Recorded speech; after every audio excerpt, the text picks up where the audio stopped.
Question number 6 क्या कह रहा है, explain why 7 into 11 into 13 plus 13 and 7 into 6 into 5 into 4 into 3 into 2 into 1 plus 5 are composite number. मतलब यहाँ पे क्या पूछा जा रहा है, यहाँ पे ये बोला जा रहा है कि आप एक्सप्लेन करो कि ये और ये नंबर जो कि कंपोजिट हैं तो क्यों कंपोजिट हैं। तो चलिए इसको हम लोग देख लेते हैं। पहले हम लोग पहले नंबर को लेंगे, फिर दूसरे नंबर को लेकर के इसको एक्सप्लेन करेंगे। तो यहाँ पे हमारे पास क्वेश्चन नंबर 6 है, और क्वेश्चन नंबर 6 में जो पहला पार्ट है वो क्या है, 7 इंटू 11 इंटू 13 प्लस 13। ठीक है, तो अब हमें यहाँ पे क्या बताना है कि ये कंपोजिट है, और कंपोजिट है तो क्यों कंपोजिट है। तो अब अगर हमें इसको एक्सप्लेन करना है कि ये क्यों कंपोजिट है, तो इसके लिए हमें पहले मालूम होना चाहिए कि कंपोजिट नंबर होते क्या हैं। तो सिंपल सी बात है, कंपोजिट नंबर वो नंबर होते हैं जो खुद को और 1 को छोड़ करके किसी और नंबर से डिवाइड हो जाते हैं। एग्जाम्पल के लिए जैसे मान लीजिए हम ले लेते हैं 13। ठीक है, 13 खुद से डिवाइड हो सकता है, 1 से डिवाइड हो सकता है। क्या वो किसी और से डिवाइड हो सकता है? तो किसी और नंबर से 13 डिवाइड नहीं होगा। तो ये जो 13 होगा हमारा, ये एक कंपोजिट नंबर नहीं होगा। इसके अलावा हम 14 ले सकते हैं। 14 जो है 7 से डिवाइड हो सकता है, 2 से डिवाइड हो सकता है। तो ये जो 14 है हमारा, ये कंपोजिट नंबर है। तो अब हमें इस नंबर को भी बताना है कि ये क्यों कंपोजिट नंबर है। तो इसके बहुत से तरीके हो सकते हैं। एक तरीका ये हो सकता है कि आप पूरे नंबर को सॉल्व कर लीजिए और उससे एक सिंगल नंबर बनेगा, और उस सिंगल नंबर को किसी भी नंबर से डिवाइड करके दिखा दीजिए और बोल दीजिए कि ये नंबर कंपोजिट नंबर है क्योंकि ये इस नंबर से डिवाइड हो रहा है।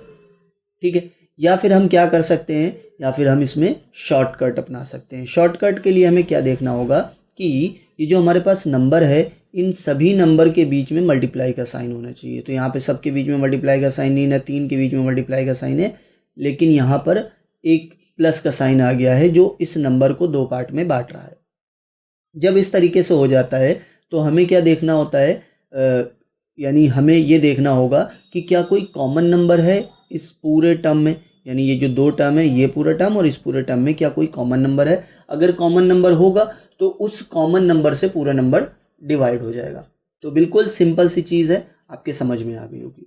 अगर यहाँ पर मान लीजिए सारे नंबर्स के बीच में मल्टीप्लाई का साइन होता, जैसे कि मान लीजिए यहाँ पर हमारे पास है 7 इंटू 11 इंटू 13, तो यहाँ पे तो हमें कोई परेशानी वाली बात नहीं थी, क्योंकि सबके बीच में मल्टीप्लाई का साइन है। तो ये किसी भी नंबर से डिवाइड हो सकते हैं। ये 7 से भी डिवाइड हो जाएगा, 11 से भी हो जाएगा और 13 से भी हो जाएगा। मतलब जो नंबर यहाँ पे गिवन है हर एक नंबर से डिवाइड हो जाएगा। लेकिन अगर प्लस या माइनस का साइन आ जाता है तो उससे क्या होता है, यहाँ पे हमारे पास टर्म्स बढ़ जाते हैं। ये पहला टर्म हो गया और ये दूसरा टर्म हो गया। जब हमारे पास 2 3 4 5 टर्म्स हो जाते हैं और उनको हमें बताना है कि वो किसी नंबर से डिविजिबल है या नहीं, तो उसमें हम क्या करते हैं, कॉमन नंबर निकालते हैं। कॉमन का मतलब जो दोनों टर्म के अंदर मौजूद हो। इस टर्म के अंदर भी 13 है और इस टर्म के अंदर भी 13 है। तो हम लोग क्या करेंगे, इस कॉमन को बाहर निकाल लेंगे।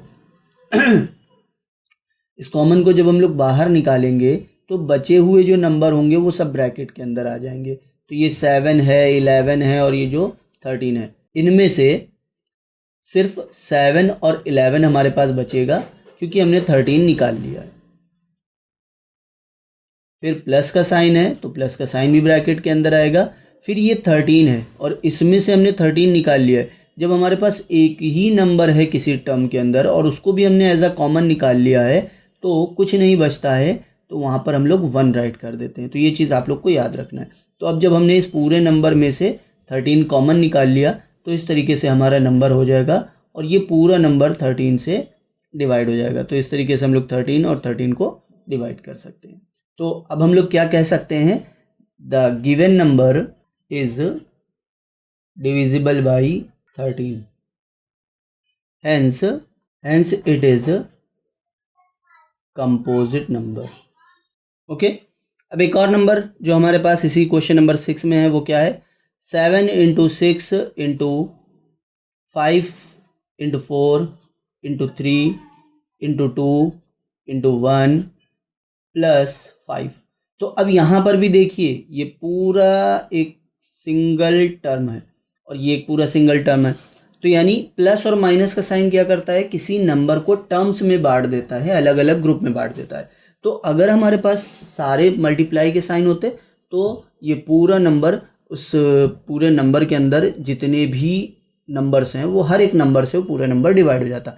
लेकिन यहाँ पे प्लस का साइन आ गया है तो थोड़ा सा यहाँ पे चेंज आ जाएगा। यहाँ पे क्या चेंज आएगा कि हम क्या देखेंगे कि इस पूरे टर्म के अंदर और इस पूरे टर्म के अंदर क्या चीज़ कॉमन है। तो यहाँ पर अगर आप देखें तो इस पूरे टर्म के अंदर 5 है और इस टर्म के अंदर भी 5 है। तो जो कॉमन होगा उसको हम लोग बाहर निकाल लेंगे। तो बचेगा क्या हमारे पास, 7 इंटू 6 इंटू 4, क्योंकि 5 हमने निकाल लिया तो 5 लिखेंगे नहीं, इंटू 3 इंटू 2 इंटू 1 प्लस, अब ये 5 अकेला ही है और इसको भी हमने निकाल लिया तो 1 बचेगा। जब कुछ नहीं कॉमन निकालने के बाद जब कुछ नहीं होगा तो 1 होगा।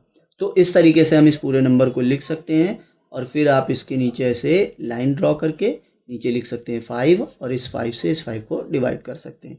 तो सेम स्टेटमेंट हम लोग यहाँ पर भी लिखेंगे। क्या होगा हमारा statement, the given number is divisible by 5, hence it is a composite number।